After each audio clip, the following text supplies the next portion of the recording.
Story time! Nagsimula lang talaga kami sa 2 units. In-order namin yan kahit walang kasiguraduhan kung may bibili ba. Hanggang nung mabenta namin yan, sunod-sunod na yung order sa amin. Second batch orders namin, sold out na agad yan pagdating sa amin. Sila ma'am and sir, yung first clients namin sa second batch ng mga units. Personal pala nila tong pinick up, kasama pa nila yung mga baby nilang. Nung dumating na yung mga units, ito naman yung sunod na pinick up, yung color yellow. Sa mga susunod nga palang batch ng claw machine, ganito na yung itsura.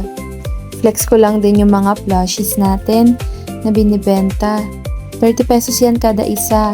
Pero pag bumili ka sa amin ng pauna mong claw machine, may 40 pieces kang libre. Nagbebenta nga din pala kami ng mga claw machine stand. 3,500 lang benta namin kasi matibay ito at may cabinet pa at gulong. Ito naman si mami yung may-ari ng yellow na claw machine. Papasok din daw niya sa events. Personal niyang pinuntahan kasi gusto niya talagang ma-check kung legit tayo.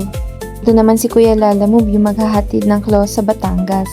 Ito nga palang claw na to, sa Bicol naman to, tinetest namin. Tapos ito yung sinend ni ma'am from Batangas na picture pagdating ng claw.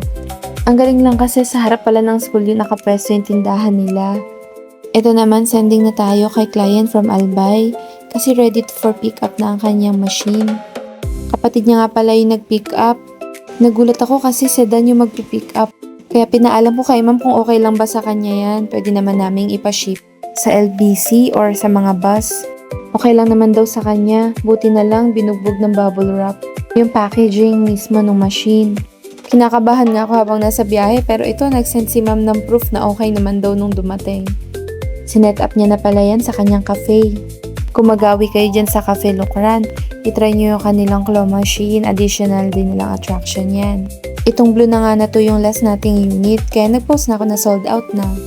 Sa July 4th week to 1st week of August, ito yung mga units na parating na. Kaya sa mga nagpa-reserve, don't worry. En route na yung inyong mga machines. Sa mga gusto pang magpa-reserve for August units, yan ay, ang dating po niyan ay 3rd to 4th week na po kasi po en route na po yung ating July 4th week to August 1st week units. Medyo na-delay lang kasi natagalan ni pick up yung ibang units natin.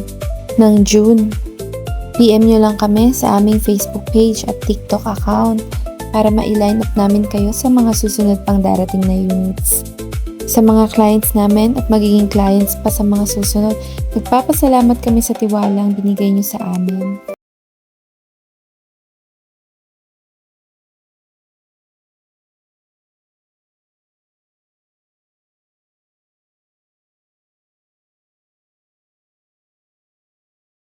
Maingat din itong binalot at siguradong tinest muna.